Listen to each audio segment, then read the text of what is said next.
Charisma Quotient. I'm your host, Kim Seltzer, a dating and makeover expert, where I will help you build confidence, make connections, and find love from the outside in.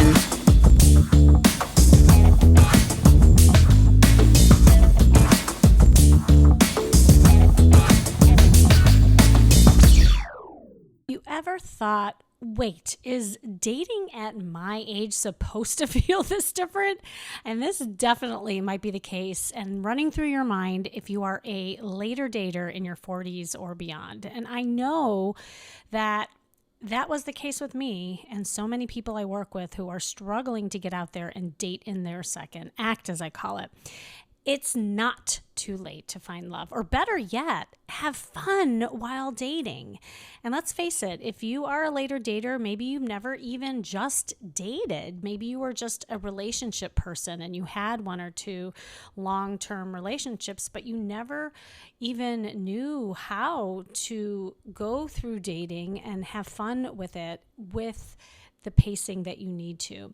And because learning how to date is an important part of getting to know yourself, who you are, what you want, and defining what makes you feel good during this phase in your life, it is crucial to learn these skills.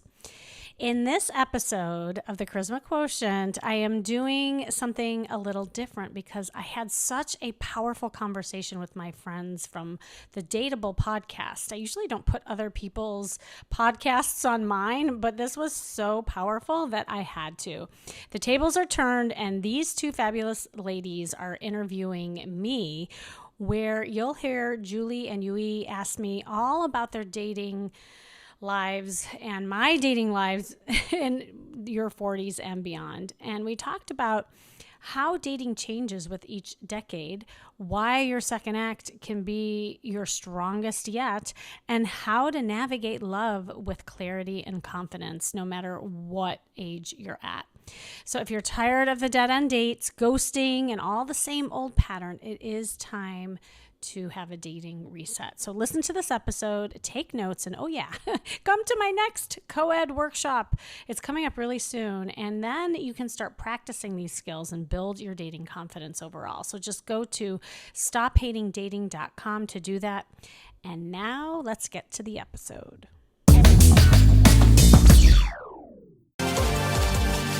Hello, friends. Welcome back to another episode of Dateable.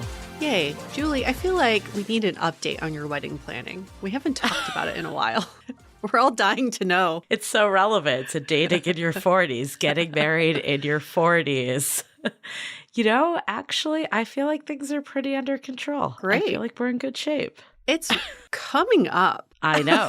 like we're almost in summer. I know. It's crazy. 4 months out. Good May, job. June, July, August. Yeah, 4 months out. So invites are going out. You seem very chill and calm about it. Yeah, I mean, I feel like I have just been getting like a slew of wedding TikTok come through. I don't know what I clicked that put me into the algorithm, but I'm just getting all these ones about like all these ideas and things you need to do. And I'm just like, why is any of this necessary? It's not. It's really not. And I'm sorry, I'm going to offend someone with this. I know I'm going to offend someone, but I'm going to say it anyways. I think there is nothing cringier to me than like the bride and groom and bridesmaids and groomsmen like doing like coordinated dances in. And maybe you'll take offense because I know you love dancing. And sorry, Yue, you don't get to do a dance. This is my nice way of telling you. I only think it's acceptable if everybody's a good dancer. That's how I feel. That's like I'm the dance snob in this. And I think it's very cringe when people can't dance and then they try to do the coordinated dance. Yeah. I think it's cringe even if you are a really good dancer. And I stand by it. And that's my, I know I'm going to offend someone to take. Sure. I think so too. But I did watch the wedding dance video of two like professional dancers. And it was like a Beyonce concert. It literally was like, oh my God, I would so be into this. But both people were professional dancers. So this is why I don't like it. I think like you actually made me able to verbalize it, is that it feels very performative. Like you said, I'm like watching a performance. I feel like to me, I want to just like enjoy the day with my friends and family and like not be like performing at my wedding. And I know like sometimes you are and there is a thing, but I just don't want that. That's like what I'm opting out of. Yeah. And I think that's an intentional choice. I think you would have to ask a lot of people, like, why are you putting on a wedding? And some people would say it's for friends and family. Like, they wouldn't even say it's for them first and foremost. It's for my friends and family. And then it would be definitely the performative aspect to it all. It just depends on what you value for your wedding. Yeah. For us, it's like people having fun, us celebrating, and eating good food. That's if what your we're partner here for. broke out into a coordinated dance, He would never, first of all. He would never, but I would literally drop. I would just drop to the floor. Like, that would be the ultimate surprise. He's not like, going to, sorry. He's like, I've been secretly taking dance lessons. He's doing flips. I don't know. I did talk to like a friend about this, and she was like, oh, it's kind of like fun to do leading up. And I see that side of it. And I see that it's like your moment. And again, I feel bad. I feel like I'm being judgmental, but I'm trying not to be judgmental. If that's your jam, do it. But for me, it's just not mine. Maybe that's a better way to put it. Yeah, I agree. I think like everything we do is going to be someone else's cringe. That's what I've learned. Totally. And like something you do for your wedding, someone else would be like, I would never do that. I would never use white napkins at a wedding, whatever. But that's why it's your wedding and you got to do it your way. But yes, I've seen plenty of cringe-worthy coordinated dances. It's only cringe if you don't know the bride and groom that well. Like, I've been a +1 to these weddings so that you don't even think it's funny. It's just like, this is so cringe. But I guess if you know them well and it's like an inside joke or you think this is so out of character, it's kind of fun. I think I don't like them because I've had to partake in them before. Yeah, and it always feels really awkward to me, and I feel cringe doing it. That's annoying to make other people be part of it, right? Because not everybody wants to do that. So have you been working on your officiant speech already? Yeah, it's a coordinated dance. You do have some coordinated steps in this. You're like, all of mine is nonverbal. It's all through dance. It's interpretive dance with your maid of honor rapping. You inspired. It's going to be insane. You'll love it. And then we're going to do a gender reveal in the middle of your wedding. Wait, a gender reveal of who? Who cares? It doesn't even matter. Who cares? We just want to make all of your favorite things happen. Oh my God. No, I'm glad that the wedding planning is going well. You just seem like you had it under control. Really impressive. Yeah, I think this is something I'm actually good at, is just like taking tasks and just doing them. And that's probably why I've been in charge of people's bachelorette parties in the past, because I can just do it. It's like not difficult for me. And like there's a lot of stuff that's difficult for me. So I'm not saying this like I have it all figured out, but this is one area that I'm like, I am able to just do it and move. Yeah. And I have no qualms about like following up with people or pushing. And I think other people too. Like my partner would not want to do any of this. And like he is definitely there. I've heard there's some grooms that like don't even come to any of like the meetings and like they're really hands off. He's definitely not like that. But I'm like leading, like getting stuff done kind of thing. For sure. Yeah. Your fiance is very into the food. He has opinions on things and music. He definitely has things that he has opinions on. I feel like we've been really in sync too, like on our opinions, which has been good. That's good. Yeah, you don't want someone being like, I want 90s hip hop, and the other one's like, no, classical rock or whatever. So this is actually like he loves music, as you know, but his music is not like wedding party dance music. No. But he has acknowledged that. And he's like, I'm okay playing like pop songs that people are going to dance to. So we'll find a place for some of the songs. We are going to have the guitarist at the wedding, which will like the ceremony, which will be really nice. And then at like cocktail hour, but like at the actual, like when it's time to dance, like when the dance floor clears is when people don't know the songs. So you gotta stay a little popular, but no chicken dance. I heard a little tip from someone who just went to a wedding, his brother's wedding. He said this was really helpful. So they did a group photo on the dance floor after dinner, and then the DJ started playing music and everybody was dancing. So you don't have that awkward, like, who's going to start dancing first, because everyone's already on the dance floor. It's like, oh, I like that. That's cool. I think we're also going to do like our first dance, so that will like get people over too. Oh, you're doing a dance. So we are doing a dance. We are doing a first dance. We're just not like coordinating it and taking lessons or anything like that. We're gonna just stand there and sway. And my dad wants to do a dance. His mom wants to do a dance. Oh, that's cute. So we'll force people to come over and watch that way. Oh, that's cute. This is related to our topic today because things are different when you get married in your 40s and when you start dating in your 40s, because I will say every wedding I went to of people who were in their 20s, their weddings were all the same, because I think at that age, you don't really know what you want. You've just seen what you've seen and you just replicate. But as we do get older, the weddings become more bespoke because you develop more of a personal taste. So that's kind of one of the benefits. It's like you get to have a wedding that's very unique to you. I also feel like, I don't know, our venue, you could have extended it, but they basically, it ends at 10. And we're like, we're okay with that. Yeah, 10's good. In our 40s. In our 20s, we would have been like, wait, we're ending at 10? I know. So that's a key difference. I think the other difference is just partying in general. Like, obviously, I want people to have fun and dance if they want to. But, like, if people aren't, like, all on the dance floor, like, I don't care. I think people will be just because there's a crew that likes to dance that will be there. So I think it will happen. But it's not like, oh, my God, everyone must be like on the dance floor for hours on end, or it's a bad wedding. Like, I don't care. Yeah, because you care more about the food. And I also do think the food quality gets better with age. Well, that too. Clearly, that is important to us. We love fine dining and like eating well. And Yue came to the caterer meal, so you got a taste. And we were really happy with this caterer. And I think for us, like, we're like, this is where we want to put more money. And everyone needs to like find what works for them. But like for us, that was a big piece. The older you get, your priorities change. That might be a good way to put it. Yeah. Where you spend your money changes. All the wedding food I had when I was younger was awful, terrible. But I didn't care because I was like, I'm here to drink. I'm here for the open bar. Right. Totally different than now. And now everyone's like, I don't even drink anymore. Yeah. I have no desire. We will be having a lot of good mocktails as well. Okay, good. Yes. Oh yeah, I had one at the tasting. It was delicious. We're like, actually, there's this store that's in San Francisco, but it's also in the town where we're having our wedding. That's a non-alcoholic spirit company. Oh. So we're going to like get like good stuff too from them. What are they called? It's called Better Sunday, which is such a cute name. Oh, that's such a cute name. Because it is a better Sunday when you're not hungover.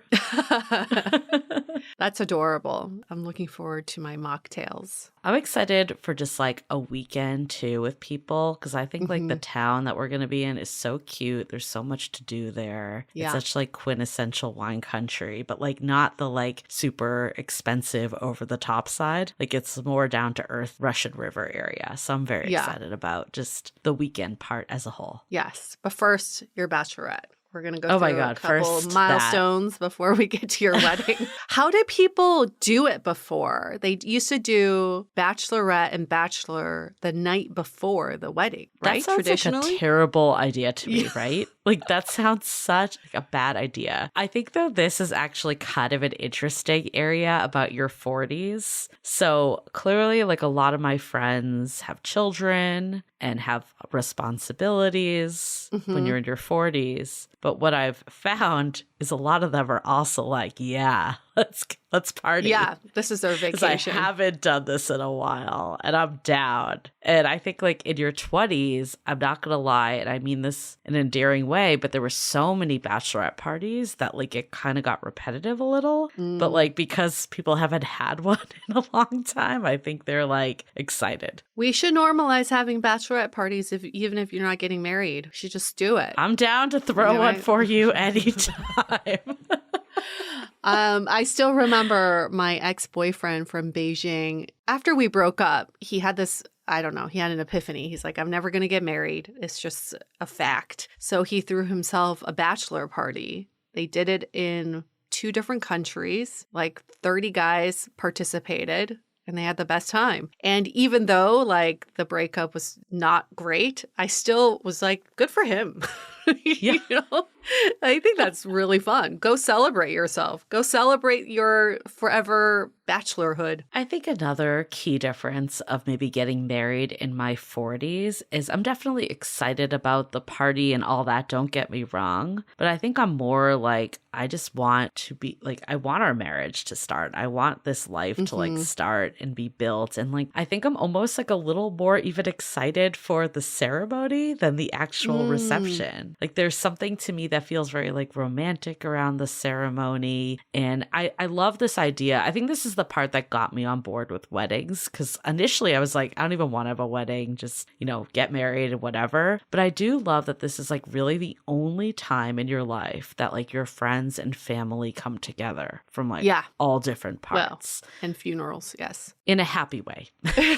Yes. Celebratory. But also like, even in a funeral, like what are the odds of like my partner's family and mine and his friends and my friends? You know, it's like really the only time where everyone comes together to celebrate and, you know, be happy and joyful. And I think that part, I'm excited about that. Like I'm not like excited to be like, let me just like get wasted at my wedding, but like I'm excited to like, you know, be with people. That's what I'm excited about. Yeah. That are celebrating and have us. people witness this union. I think it's really special too, because you don't really get that in any other capacity. Well, unless like a baptism, I guess. Yeah. In my 20s, though, I think I would have been maybe more focused on like the party end. Definitely. For sure. It's funny because I started off being like, do I even have bridesmaids? Because I'm like, does anyone really want to do this anymore? Because we're like in our 40s. Yeah. And like a bunch of my friends were like, we want to be in it. And I'm like, okay, if people want to do it, like I'm down to do it. But I was like kind of under that mindset, like no one wants to do it because we're old. But I don't know. Because we're old. Well, on that note, this is a great episode for anybody who's just feeling old. Well, okay. I don't mean, you know, it's all in the eye of the beholder. You know, everyone, I feel like, yeah, in like 10 years, I'll be like, I was so young back then. But I am really excited that we're diving into this episode of dating in your 40s and beyond, because, you know, dating in your 30s, we did that episode. It was wildly popular. 30s is an interesting intersection because there's so much, like, that's like the timeline you've been fed of like, this is when I find my partner. Yeah. And there was clearly a lot to unpack there. We'll link that episode in the show notes. So if you haven't listened to that, go back and listen. But I love dating in your 40s because one, it's the new 30s. And then two, I feel like you kind of like have no more fucks to give at a certain point, but also like your life stage could be totally different. Like maybe you already have children or you're very established in your career. It's just a very different time, not just age-wise, but life stage-wise. I do love how our guest for this episode calls it dating in your second act. You can interpret that however you want. To me, it's like a restart. It's almost a new phase of life. I think the 30s and maybe even some of the 40s closes out those earlier chapters. And then you get to start this life that comes from experience and wisdom and history. So there is just a lot more depth and meat in how we date in our 40s and beyond. And Kimmy Seltzer specifically coaches people who are dating in the second act, especially in regaining their confidence and regaining their sense of agency over their love lives. Yeah, I think it's really good that we had Kimmy join us for this conversation because she clearly has the perspective of all of her clients, and then from her podcast, Charisma Quotient, where we've been guests as well. But then also for her own story, like she got married when she was younger in her 20s, and then went through a divorce in her 30s, and then was back into the dating scene. So she kind of had that perspective of someone that maybe was dating again, but they didn't have like the pressure of necessarily like finding the partner to have kids with. And then like we also clearly had our own experiences as people that don't have children and haven't been married before. So I think it was a really good way to tackle and touch on the various places you could be coming in your 40s, because I think it also can't be assumed that everyone in their 40s has already had children and settled down, especially in today's world where that is not always the norm. Right. I think this is where the biggest differences could happen in dating other people, Yeah. right? Like, I think you could have very different life stages while Yes. dating in your 40s and beyond. And then kind of navigating all that, like, no matter where you are, whoever you meet now, I say this to all my girlfriends who are now dating again in their 40s, it's like, you're going to have to accept there are going to be a lot of different paths that people took that you may call baggage. I just call different choices. I think that's such a good point. And it's not like at least from observing your dating life in that last time around, it definitely seemed like that was something you ran into a lot and had a lot more flexibility on. Yep, definitely. Just have to be very open and accepting and date with a lot of compassion. From now on. And we'll get into all of the differences in this episode. There's so many. There's such an interesting topic and perspective, whether you're in your 40s or maybe you're not even in your 40s yet, but you want to see what has to come. The best is always to come. And then we also talk about beyond your 40s too. So if you're like, okay, I'm beyond, we got you. We got you covered as well. Okay, let's dive into dating in your 40s.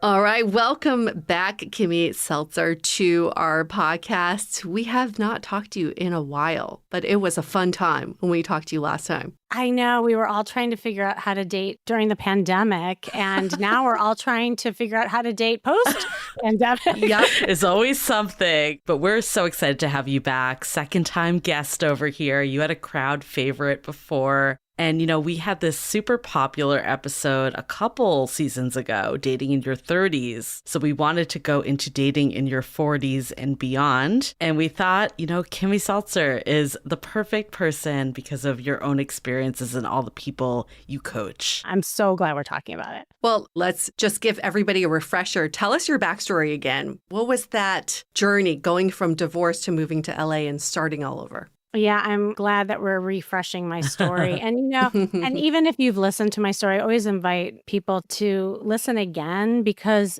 sometimes you hear different things in the same story, depending on where you are in your life and things that resonate with you. And so, my story began in Chicago. I was this kind of good Midwest girl, had this cushy life being a therapist for many, many years. And it was very traditional. And I thought my life was going to kind of be that, and I had a couple of kids, the picket fence, the dog, the husband. I still have the kids, by the way, but you see where we literally just picked up and we moved across the country. We had an opportunity to land here in La La Land. I always wanted to live in California. And it was almost the minute that we landed, the record stopped, as I call it, and we ended up doing what all the other people here do. We get a divorce. I'm joking. I like to blame LA. Poor LA.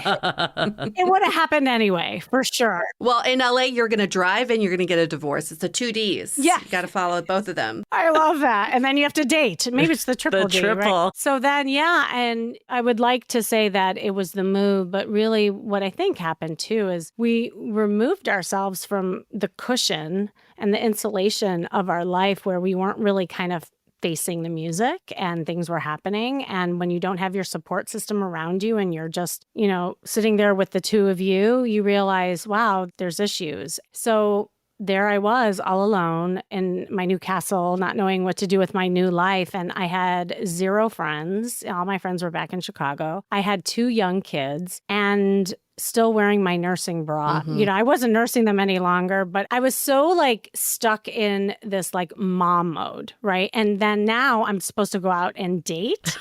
It was not a sexy look. I'll just say that. How old were you at this point, Kimmy? So I'm in my mid-30s at this point. Okay. So it was a while back. I'm a veteran. I've earned my stripes. And I love that because I feel like I can help people in all different stages. I never understand people who are married and never been out in the modern dating world give advice because it's different now. Yeah. And so that's what happened. It was almost like I was in a rocket, orbiting the Earth. And then I get plopped down to the same Earth and the door lifts up and I'm like, oh my God, everyone looks different. The men look different. They're acting different. I'm different. And so I really had to learn how to, speak to the aliens that I saw around the Earth, because it had been so long. And I just remember during that time completely being in analysis paralysis. And, it's funny because here I was a therapist, which made it worse because I should know better, right? And I did what I preached. Mhm. I did the work, and I really did. I healed and I went to therapy, yet I wasn't taking action. And so, time would go by and people would say, Kimmy, when are you going to go out there and date? And I would say, oh, I'm just doing the work. And then, cut to 6 months after that. So, Kimmy, when are you going out and dating? And I said, Mhm. I'm just not ready. I'm still doing the work. I wasn't taking action with the knowledge that I was Yeah. gaining because why? I was scared. I was just literally frozen. So I'll never forget the day that changed my entire life. And it was something that really took me by surprise. I decided to do something very untraditional. I don't know what happened, but one day I just woke up and I looked in the mirror and I was horrified what I saw. Like I really saw myself in these like ginormous black clothes, which is funny because now here I am, an image consultant, right? And you know what I do. And I saw the nursing bras on, I had flip-flops on, my hair's a mess. I'm like, what happened to me? I literally lost myself. So I went shopping. Like that's where it all happened, shopping therapy. And I go to the store and I think I'm up-leveling myself by buying new clothes. But no, what am I doing? I'm putting black clothes in my arms yet again. Same darn thing. And this personal shopper, she came up to me. She was watching me and she says, ma'am, I really think you should try this on. And she holds up a red dress that looked like 3 sizes too small. And I said, that's very sweet of you, but that's not my size. And that's certainly not my color. She says, honey, that is your size. That is your color. Try it on. Just like that. And when sometimes people come to you with different messages and maybe you can't hear it at the time. Well, I heard it loud and clear. And I'm like, she is right. I need to do something different. So I grabbed the dress and I squeezed into it like Cinderella and I twirled around. I looked at myself in the mirror one more time. And I was just like staring at myself. It's like, oh my gosh, I feel like a princess. Like I hadn't seen myself. There was this visceral response that ended up happening in my body, in my mind. So I bought that dress that day. I literally called it a costume because I didn't believe it. I said, okay, I'm just going to wear this red dress out in the world. I'm going to see just what happens. And everything started changing. And to my surprise also, I realized that men were checking me out and I didn't like it. That was the biggest surprise. Oh my God, this whole time I've been wearing these black clothes as a cloak to keep me invisible from the aliens. And it was all fear-based. And I think that's one of the things about dating in the second act is that you have a new identity than you did, way back in your 20s. That's where everything kind of started. And I realized there was a symbiotic relationship between the outer and the inner when it comes to confidence, that it's not superficial, that how we carry ourselves, how we market ourselves, that creates opportunity for people to get to know us. Otherwise, love could pass you by if you don't put yourself out there. And that's where it all started. And so now I flip the script. As a therapist, I used to work from the inside out. Now I work from the outside in. And that's where my whole Charisma Quotient formula came about, which is the name of my podcast. Okay, so much to unpack here. A lot. This is how Kimmy gets her mojo back. So you said that you were mid-30s or around that when you got divorced. How many years did it take to kind of get back into things? And then what were some of the biggest challenges you had once you started dating? I always tell people, when I work with people, especially who are getting back out there after a long relationship, whether, you've had a death of a spouse or a divorce or never been married, it takes a minute to really get yourself back. And in that first year, you asked how long? As a therapist, I would tell you, intellectually, we know that it takes at least half the lifetime of a relationship to really heal. But that doesn't mean that you're not ready to get back out there. That first year was a fog, I will say. And I remember just almost numbing out. I see people who come to me in that first year and I'm like, oh, they're freshmen. They just haven't gone through it yet. They're not even freshmen. They're almost in kindergarten. And it's a wonderful place to be because that's the era where you can really practice getting your mojo back. That's when the makeovers happen, That's when you can start, gaining a social circle with other single people. That's so crucial for your journey. That's when you can work on talking to the aliens, the opposite sex that maybe you haven't done in a very long time. You don't have to shut down your life or not date. So if you're listening and you like had a fling with maybe a younger rock star musician, that's totally normal. I did. I like, full disclosure, I did that. Oh, when do I get mine? Oh my God, that sounds fun. Oh, man. I feel like you had yours in Greece. Yeah, he was younger, but not a rock star. I'm really holding on to the rock star part. And then I started dating a lot of rock stars. I think I was trying to get that out of my system and it helped me feel like young and sexy. And I'm like, okay, now I need a little more stability. Yeah. And then I went through, so you go through different phases. And I will say that it depends also how long you were with that other person and also how nasty the divorce is or how hard the death was. We all go through different journeys. And that's why I'm very careful when I talk about this because there's no cookie cutter approach, really. Like it's not one size fits all. It's really looking at people and their journey and the things that they need to work on moving forward in this part of their life. So one of the things we talked about in our Dating in Your 30s episode was, the biological clock and how challenging that can be when you're in your 30s and then just feeling like, limited time is left. And I know it's all subjective because obviously we're talking about decades later at this point too. I'm curious for you, because you this is, I guess, why it's never like a universal age. Totally. Because you're clearly, when you were dating in your late 30s, you already had children, you were in a different second act coming out of a divorce. I guess, what were some of the noticeable things that you saw from 30s to 40s from your experience? And then also with your clients, does that pressure lift a little? Yeah, it's so interesting because I was saying to one of my clients recently that there's different issues and challenges that come with each decade too. People who are dating in their 20s have very different expectations and also visions of themselves than people who are in their 40s, 50s, 60s. But that sweet spot, you're right, the 30s to 40s, I feel like is one of the bridges, to kind of getting to the the side, so to speak. Oh my goodness. Right? It kind of so is. scary. And it's beautiful. And it's almost like thinking of yourself as, Dorothy and the Wizard of Oz, and you're just kind of collecting tools in your little basket, skipping along the way and learning as you transition over the bridge into the yellow brick road. And the thing that I found is that now there are some women who still want and desire and can have kids in their 40s. Absolutely. So I don't want to categorize, once you're done with your 30s, then you're done with your kids too.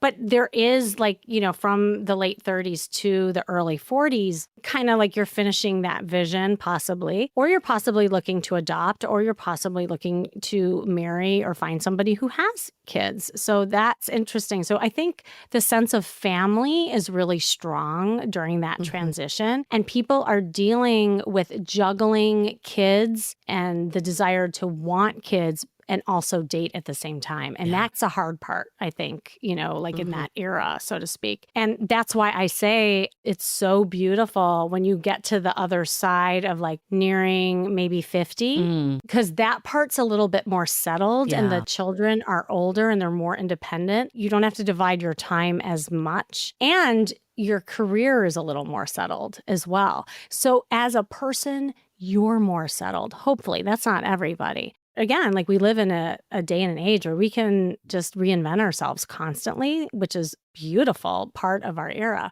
I find that one of the hardships, though, then when you get to the other side of, say, 50, now people get set in their own ways, right? Because more time goes by. And so now renegotiating and compromising things that you're really settled with, not so easy. So you have to figure out okay, I kind of like my bed and sleeping by myself. I kind of like having my own bathroom, and vanity I'm mirror. already there. You're ahead of your time, Yue. We've heard too about 60s and 70s of people, are you a nurse or a purse type of thing? When you're dating, I don't know if you've heard stuff like that. Come on. Oh, yeah. Oh, yes. Actually, at my retreat, I would say more women in their 60s were there. That was probably the larger population. And so good news, bad news about 60s is that, yeah, like people who are taking care of themselves look amazing and they feel great and they want to go do things. And then trying to find a partner that matches their health and their energy is, it's hard. Yeah. People are all over the place. And then there's things that you just can't predict that might happen. And then you have also grandkids now coming into the mix. So now we have a new generation of kids that they want to spend time with. They're not willing to leave their family for. That's what happened with the Golden Bachelor, if you remember. They claimed that that was the issue. There were other issues, obviously. There was an article, and I can't quote the article that I read, but they said that the 60s is supposed to be the best years of people's lives. Oh, my gosh. Great. We have something to look forward to. I'm so excited. I know. Like, I'm like, okay, well, that's right. It gives me something to look forward to. But why? You have the resources, mostly financially you're stable. People are usually in pretty good health. You have more freedom. But most of all, what they said is you're really settled in who you are. Like you just don't care anymore about things that like we kind of care about as we're younger and we're getting to know ourselves. The insecurities go away. Yeah. We just don't put up with shit. You know what I mean? I love that because we pointed that out in our Dating in Your 30s episode, that that's a benefit of, dating in your 30s versus 20s. You know yourself better. You have more meaningful conversations and dates and relationships. It's good to hear that it only goes up. It only goes up. It does. I think that you also gain more clarity on what you're looking for. I do find that as you reach late 30s to early 40s, a lot of women are reaching clarity on whether they really want kids or they want kids with a partner. Yeah. And so many of my friends have chosen to have kids on their own. In fact, I heard this story about this woman who has a partner, but has chosen to have kids on her own that are separate from her partner because she still wants a kid on her own, despite whether she has a partner or not in her life. I think that's like a whole new level of clarity that we just don't get in our 20s. But that's also so beautiful because you think about way back in the day, like our grandparents' era, or even before that, there really was only just like traditional roles and models for relationships. You just had like you get married and that was it. There was no kind of exploration of what a relationship could look like. And that's, I think, a benefit to the modern dating world and especially later in life. And again, another benefit is that there's no timetable anymore when you get older. Like, you can have whatever you want. You could have a situationship, right? You could have friends with benefit. You could have a travel buddy. And that, let me tell you, that's real. And a lot of people who come from divorce don't even want to get married again. Right. We see that very a lot. Common. Yeah. You don't need the contract anymore. And a lot of people are just kind of independent and happy with that. But they want a companion. They want a partner. And that can look like however you want as long as there's communication around it and it works for you. I think something Yue and I have noticed from our community, because we've noticed the exact same thing. There's a lot of people that are divorced and they're like, yep, I'm good. I don't need to get married again. But obviously they're still in the dateable community. So they want to find, companionship and partnership. And it doesn't need to necessarily be marriage per se. But I think one of the things that we've noticed too is like the challenges that people in their 20s and 30s face. I mean, there's always nuance with age, but a lot of them are actually very similar despite your age. Definitely. I was talking to a client the other day, and this is very common. I'm sure you hear this too. It's like, oh, my town sucks. Oh, yeah. Everyone thinks their town's the worst. Their town is, or it's my age, or, oh, the guys, or, oh, the girl. Like everybody, the truth of the matter is just dating's hard no matter where you are. Yes. It's what you do with your town. It's what you do as a woman. It's what you do and who you attract is what makes the difference. And that's what gets you the results because you can't change the people around you. All you can do is look at you and do something different that gets a different result. That's why I like doing like dating plans with people. I don't know if you guys talk about this at all, but just like business plans where we're putting things on the calendar that's very intentional to have people go out and just see the world a little bit differently. I don't know if I told this story last time. Did I ever tell you the story of the voodoo doll?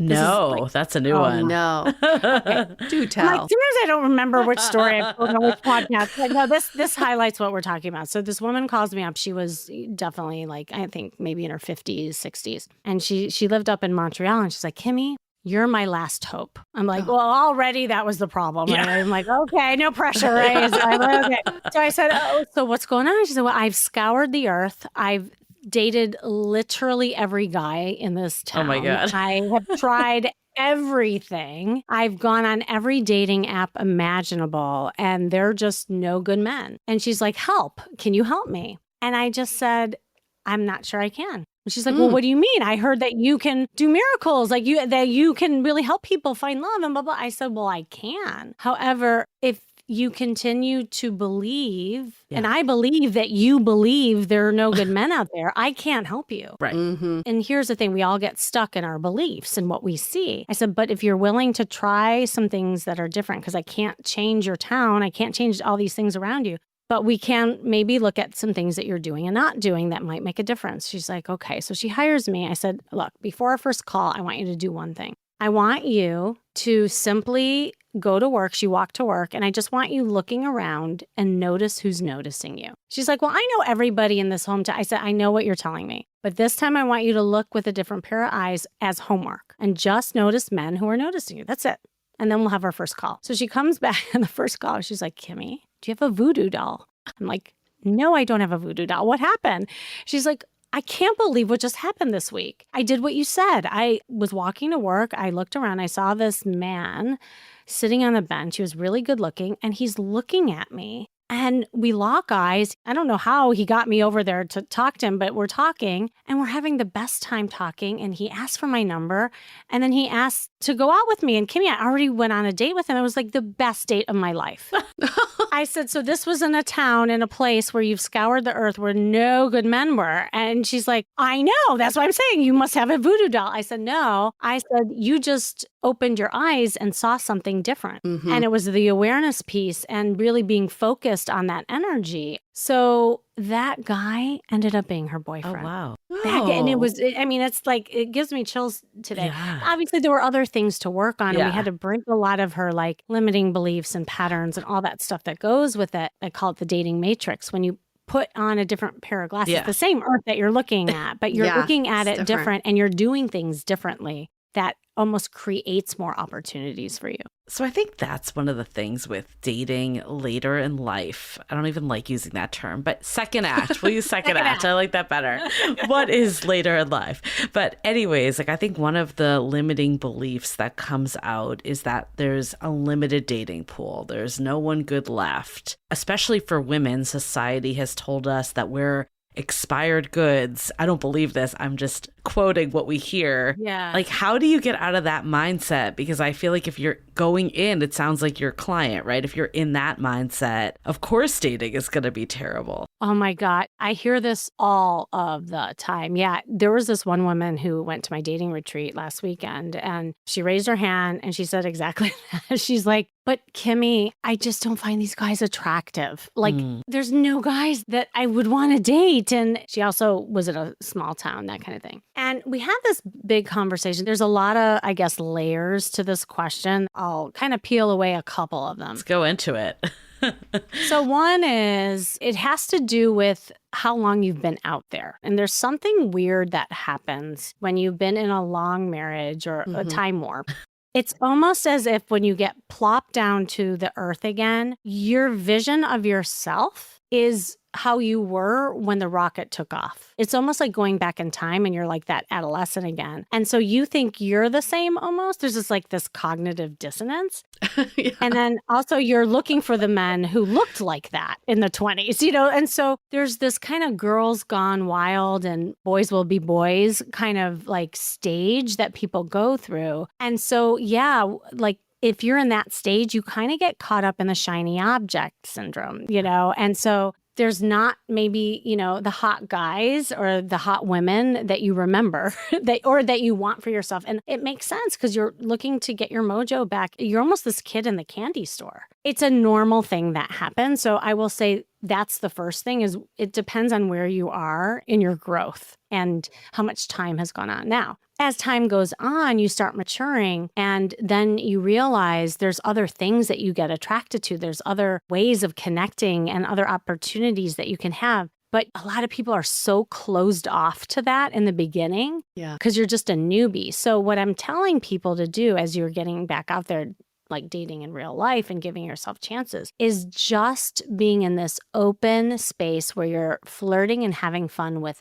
everyone without expectations. This is why I teach flirting so much, as you ladies know. The definition of flirting is to behave as though you're attracted to someone without the serious intention of an outcome. Everyone gets attached to the outcome, especially later in life, because you're thinking like a relationship person. That's the other cognitive dissonance. So that's the third layer. Most people, when we dated back in the day before we had apps, I don't know if you ladies even remember that. Of course. I'm like, I don't know, like, because you guys seem young, but we literally had to like dial that darn phone, pick up the heavy handle and call people, or we had to talk to Bob across the street or Betsy next door. Like, we didn't have choices. We had to cultivate things, and then we get into a relationship. We didn't have like a lot of like dating experiences. Right. So when we get back out there in the wild, we're looking for an ex-boyfriend or girlfriend. And that's never a good idea when you're trying to just like learn about yourself. So I always tell people, after you just like are in that reinvention stage, you're flirting, you're having fun, you're on the playground, as I call it, you're swinging on swings. And then you decide who you want to like move on with and have play dates with, but not marrying. So getting into the mindset of just dating without getting attached is the other thing. And it's all of that to say is why it feels like the pool is small, because people's expectations is a little bit different, later in life, which is different than like, when you're in your 20s. And then the other reality is just creating opportunities for yourself. This is why it's so important to get back out there, get into hobbies, passions that, you're interested in. Having a strong social life is really important, and having single friends, because most people who are coming out of a divorce or it's been a while have coupled friends. No offense to them, but they don't get it. They're nice people. They just don't get it. So you need to have that sexy energy of other single women and men so that you have more opportunity to just lift each other up and just go out there. I'm so glad you brought up attraction, because just like our taste in everything else in life, our taste in a potential partner should evolve as we age. I think a lot of daters get stuck on what they used to be attracted to, and we haven't really refined our taste. And just like your red dress story, if someone didn't ask you to try on that dress, you would have been stuck in the black clothes phase. It's the same thing with dating. It's like, don't you think we should just get out there and experiment, try on different kinds of people before we get so stuck on, well, I need to be attracted in this way? No, absolutely. Try on different people for sizes, and some have like low hanger appeal, and then you try it on, you're like, oh, actually, this kind of fits. Like, I like this. And then some look amazing on the hanger, and you try it on, you're like, oh, it doesn't fit me at all, and that's what you should really be doing. I do this thing with my clients. I call it data dating. And within the data dating, there's kind of these different things that I teach. And one of them is like a chemistry analysis, and just literally looking at different parts of chemistry and how that's important in the beginning stages versus also patterns that they had in the past. There's a woman who just kept getting attracted to narcissists that I was working with. And every guy she looked at, the chemistry, she was looking at more the physical, and she wasn't paying attention to the emotional chemistry. And I'm like, well, no wonder that's why you keep attracting narcissists, because the emotional EQ is not there. So her journey was to override that by looking at emotional triggers and learning how to express herself and seeing what guys really cared about her to build that to create attraction. She almost turned this guy away because he wasn't good looking enough. And I'm like, honey, your type isn't working for you. Try that on for size, and see. And she came back on the first day. She's like, that was the best date I've ever had. I've never even felt that way before. So when you are going back out there later in life, really what you're doing is dating yourself, especially because you have to get to know who you are. Again, you change over time. And maybe this is also an opportunity to break bad habits. Because if you're the people pleaser, or you're the person who's emotionally unavailable, or whatever that is, what a great time in your life to override those old habits, because you might attract something different with that. I mean, I think a lot of people are, what we've been describing, they've either come out of divorce, or maybe it was just a long relationship that wasn't marriage, but it's still in a way starting over and feeling like I need to like regain that sense of self. What about the people that have just been dating for a long time? You know, we said it before, there's no real age limits anymore. 40's the new 30, etc. So what if you've just been single and there's this mindset of, you know, people cap their dating apps at 39. When I'm 40, I'm not going to get any matches anymore. Like, what would you say to those types of people? I think it depends on your journey with yourself with that, because I think there's different reasons why people might be dating for a long time and not being in a committed situation. I guess that would be the first thing, is to understand and maybe work with someone on what are your patterns and what has been hard for you, you know, because I worked with a lot of people who just keep dating because they have trust issues and they were traumatized as a kid or in a like narcissistic or abusive relationship. And they just keep dating because they're scared of getting attached and in another bad relationship. So that could be like one situation. Whatever your journey is, it's super important to unpack that, to understand what the pattern is or maybe what's blocking it or what your love shield is. But know that once you crack the code, it's never too late. You don't have to cap yourself at 39 on the apps. There's opportunity everywhere and anywhere. I think the name of the game is to diversify. I always say you have to diversify your dating portfolio like your financial portfolio. You can't just put all your stock in one thing. So if you're only going on the dating apps and nothing is happening, then you're numbing out and you're not really like exercising your social muscle. So everyone and anyone can learn it. It's a social skill. I mean, a lot of it is just relational. And we think so much of it is not a skill we need to learn, but more of a game we need to play. Because what we find with younger daters is that they're almost giving up on love. Yeah. And this is what we're calling the love crisis. And you've seen all the articles that have come out. People are tapping out on dating. Do you also find the same thing with Act 2 daters? Yes. And what I'll say is that the later daters don't even know how to date, if that makes sense. The later daters are more relationship oriented and maybe have had like a couple relationships in their life. I'm not saying all of it. There's been some people who had a rich dating life before they got married or whatever. They're more just scared, I think, and confused what the modern dating world even is. But what I will say, the good thing about our generation, I'm putting myself in this category, is that we learned the sense of courtship. We knew how to pace things out. There was a clear distinction of roles with the masculine and feminine energy. And so, you know, like we kind of pick up that, and there's still that sense of courtship, which the younger generation has no clue what to do with that. They don't even know what courtship is. They hang out and they hook up, or they're friends with benefits, or all of a sudden they're in a relationship. Like there's no sense of earning each other. And I think that's been a really interesting distinction with the generations. I think that's what the people later in life are really interested in, is learning the skill of dating and flirting and pacing things out and understanding the apps and where to go. A lot of them are really getting into it. They're excited. They're like, wow, I've never done this before. There's a little like guilt that people have. It's like a guilty pleasure. Like, oh, that sounds fun. You know, I always have free breakthrough calls, you know, so if anybody wants to talk to me, and I ask people like, what is it that you want? And the later daters always say, well, I want a relationship that. I said, okay, what if I took away that for you? What if I said, you're not allowed to answer a relationship or boyfriend or girlfriend?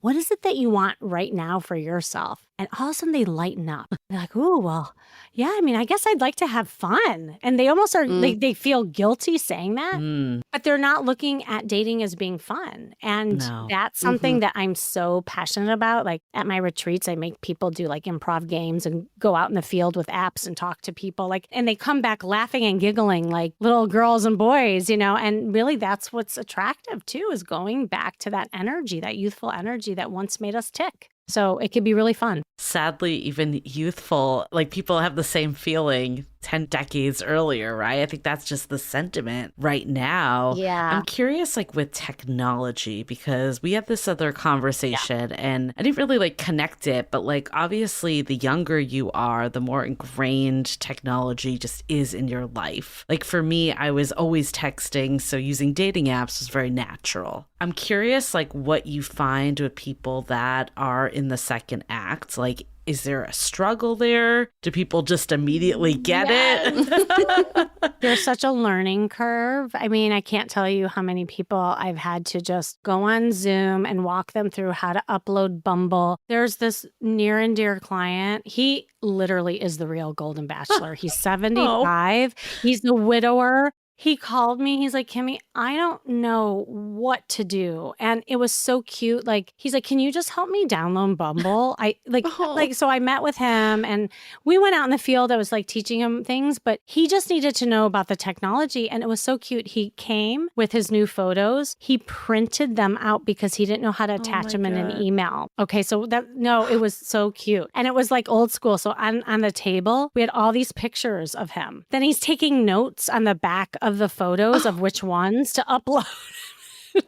And it was but this is what I'm saying, like things that we take for granted that just come like that is very daunting for them. So there is a learning curve. I think that's what also overwhelms a lot of people getting out there because they're like, I don't even know how to use these apps. Can you help me get started? So yes, technology is a big thing. It's so interesting because it's almost like the different decades have flip-flop problems because the younger generations are so dependent on technology that they have no social skills. Yeah. And then the older ones have only the social skills to rely on, but then they don't know how to do the technology. To get there, yeah. That's why I love like all talking about this because we could really all help each other. I just assume an older person going online dating is similar to me trying to make a TikTok video. Basically just like, fuck it, I don't want to do it. Someone else do it for me.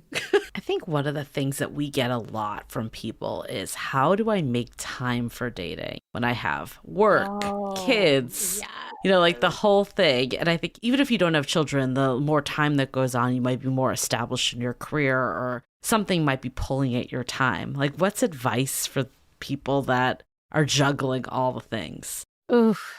Oh gosh, again, this could be a whole other podcast, right? And we're all, as a society, getting busier and busier too. Because if you think about it, technology is one of the biggest culprits of this. Yeah. We can now do a zillion things, multitask, get a lot more things done. So we're busier and we accept more projects. We accept things into our life. So it is so different than back in the day when we had like one job or even before, like when even women weren't working. And I think that's the first thing to take a look at. Are you just busy being busy, which a lot of my high achievers do because they'd rather spend time doing things that they feel confident in versus dating because that doesn't feel very, good. A lot of people that I've worked with have actually admitted that. They're like, I'm good at my job. I'm good at doing things. I feel better when I'm busy. But then they're not prioritizing dating or flirting because that's harder for them. Right. Or you're not seeing results. Correct. Which is like demotivating. Yeah. They get rewarded for doing a good job at work, but there's no reward with the failed attempts that they're trying, or not trying at all. So once that gets discovered, if you put like your social dating life as a priority, then you literally have to carve out time to do it. You have to be intentional. You have to put it on the calendar and make it as meaningful and as important as a business meeting is. Because a lot of people do that. And let's say blue is their business, like their whole calendar is blue. And then their social life is like a sliver of pink. Well, that's a problem. And so where can you put more of the pink? Like I'll tell people to put flirt time or organic time on their calendar. Every Wednesday from 5 to 6, you go to the Whole Foods store and you put on your shopping list, shopping for men or shopping for women, right? Like that is on your list, and you have to like, especially later in life, you have to be intentional and really take a look at also the strategy behind that too. So people will say, oh, I don't have time. I'll go to a bar and there's no one there. Well, maybe you went at a bad time. Maybe you went on a wrong day. Maybe you went to a bad place. You have to spend time really looking at where people are and also just being present. That's my final kind of say around this, is that I think so many people are going a mile a minute. That they're like worrying about the future, worrying about what's next, worrying about the past, the trust issues, that no one is focusing on the now. And the more you focus on now, that's where connection and opportunities get created. That's advice for every age. A little bit. It's no different. There are nuances with the different age groups, but in the end, we all struggle. Yeah. And if we can just support each other and help each other. And the other thing I'll say as almost like a button to it all is that it's the small wins that add up to the bigger success. If you just do these micro transactions and work on just building your confidence in each of these skills, that's what will like gain your confidence overall. And I promise, like, it works when you put energy into this. Speaking of the decades, can we go through each decade and just dole out a quick piece of advice for each one of them? Starting with the 40s. What would you tell all of us dating in our 40s? 40s. My dating advice would be, this is a time to really kind of gain clarity and how you want to negotiate your time and figure out, especially how we were saying with, the family and kids and your career. If you're single looking to mingle in your 40s, if you're spending 90% of your time in your career just because it's easier, then what is your priority right now? Do you want to continue down this path? Because you're still young enough. You have your whole life ahead of you. This is your opportunity to still explore. Definitely. There's a little still instability in your 40s. I know when I was younger, I thought by the time I was in my 40s, I was going to be set. I still found the 40s a little rocky, to be honest. I think, like we were talking about that, the bridge. I just think it's a time for renegotiation, looking at really what you want, prioritizing and all that. 50s, I think, is a beautiful time. I think it depends on where you are in your life and where you have been. So if you're coming out of divorce is different than if you are. Sadly, people are starting to lose spouses at this age. Yeah. Or if you've never been married, that's a different category. So 50s is a time you're a little more settled, you have more resources, you can explore. But I think it's really, and I hate to say it, but it's about sexy confidence. This is when menopause happens. This is when guys' bodies start changing. Dad bods, as they say.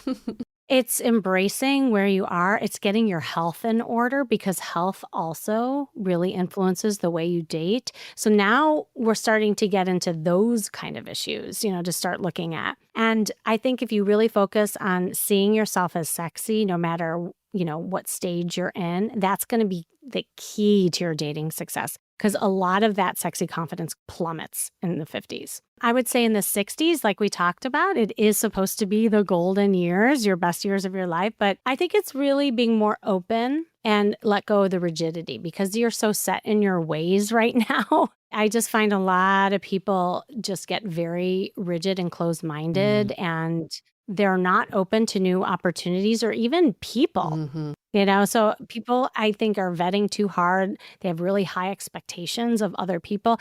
And because they don't care and they don't necessarily need anybody, there's almost this laziness or laissez-faire type of attitude. Right. So you have to really decide what it is you want. This is the time to gain clarity. What is it that you want? Because there's that confusion again that happens in the 60s. 70s and beyond, I just think usually you could relax now too, and it's a time to just enjoy. Okay, I'm going to ask one last dumb question, but is there any truth to the nursing home thing that that's where the most active sex life is? Oh. I told you it's going to be a dumb question. I don't have the inside scoop on that, but I heard the same thing. I heard also the retirement community. Yeah, they get it on. Honestly, if any producers are out there listening, that should be a reality show. That should be. How be. fun would that be? Watching people date. Yeah. I mean, screw the Golden Bachelor. We're in the... Oh my God, the retirement. Yeah, we could come up with a really cool title for that. We'll brainstorm instead of a mansion, later. You're in a retirement community. I mean, we don't have to wonderful. rent a home. It's already there. Oh my God, that's right. They wouldn't have to rent the bachelor mansion and do anymore. They would have, the grounds. I love it. That's great. Yes. Yeah. This has been such a great conversation. Besides our reality TV idea, I think I've taken so much away from this. I just love hearing about different, generations and how dating is the same, but also very different. There's always nuance like between your gender, where you live and all that, but there's always these overarching similarities too. So it's really interesting to hear like how it goes. And I think I really believe very firmly that you can find love at any age. We've done episodes on this. We've heard of people getting engaged, all sorts of age brackets, and, or just loving their love lives. Like, you don't even have to be on the path to marriage again. And I think that it really comes down to what you believe, like what we were talking about with the limiting beliefs. I remember I put something on our Facebook group about like, you can find love at any age. And I remember one person was like, well, can is the operative word. Like, that's not the norm. And it's like, well, the fact that that was what was picked up on means that that's the belief that's out there. So it's hard because society has fed us so much BS about like age and how it's harder the older we get and all that. But like, how do we actually stay present? Like what you were saying, Kimmy, and look at our situation, the benefits. Like, we can't go back in time, whatever age we're at. So how do we embrace where we are and see, the good that's with our age bracket and where we are dating? Beautiful. Beautiful summary. Of all the advice you gave, Kimmy, I didn't hear anything about game playing. And I think that's one major takeaway is as we get older, we break out of the games. And that's a great thing. We are becoming the main character in this love story. It's not about winning other people over or trying to win this dating game. It's about, what do I want? And it feels like you gain more clarity as life goes on.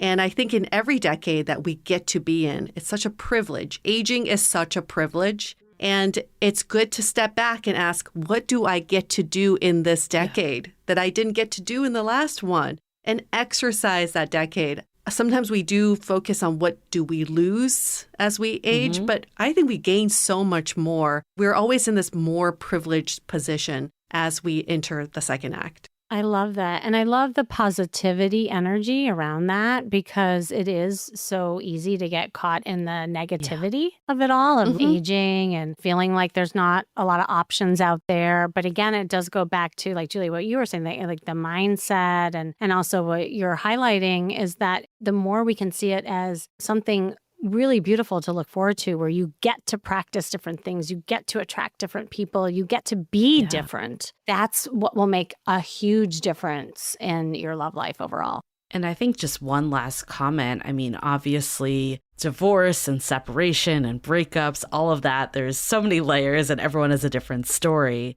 We have heard from a lot of people in our Facebook community, especially. They are really embracing and enjoying the second act and have different goals. Like, it's not all about like getting married again or being in a long-term relationship, but they still want love at the end of the day. So I think, of course, everyone is different, but we had another guest that we talked to last season about normalizing divorce. Like, if it comes to a point where it's not serving you anymore to be married to someone, in today's world, I actually think one of the biggest benefits is that people are coming in and out of the dating pool at all ages. Like, back in the day, it was not like that. It was more we have a choice. Yeah. And like, I think that's something that like kind of debunks that whole like, it's too late or there's no one out there still. You could be married to the love of your life and you could lose them. Like, there's so many reasons why you might end up dating again. So I think that's a reminder to all of us, even if you're in a relationship current day, there is a chance you will be dating in that second act. Like, that is a definite possibility, and it could be a good thing. It's not always a bad thing. Kimmy, if people want to find out more about you and how they can work with you, where can they find you? Yeah, obviously my podcast, The Charisma Quotient, and you can hear these ladies on my podcast quite a bit too. If you go to kimmyseltzer.com/now, that's KIMMYSELTZER/now. There's actually a landing page. I just made it really easy. You can take my flirt quiz if you want to know what kind of flirt you are.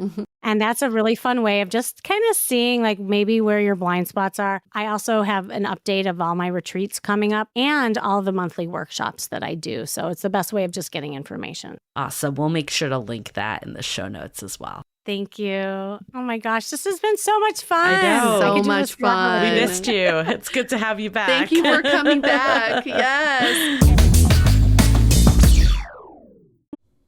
So, thanks for joining me today. This has been the Charisma Quotient. Of course, I'm your host, Kimmy Seltzer. And remember, you can build confidence, make connections, and find love from the outside in. And if you want to know more, make sure you go to my site, kimmyseltzer.com.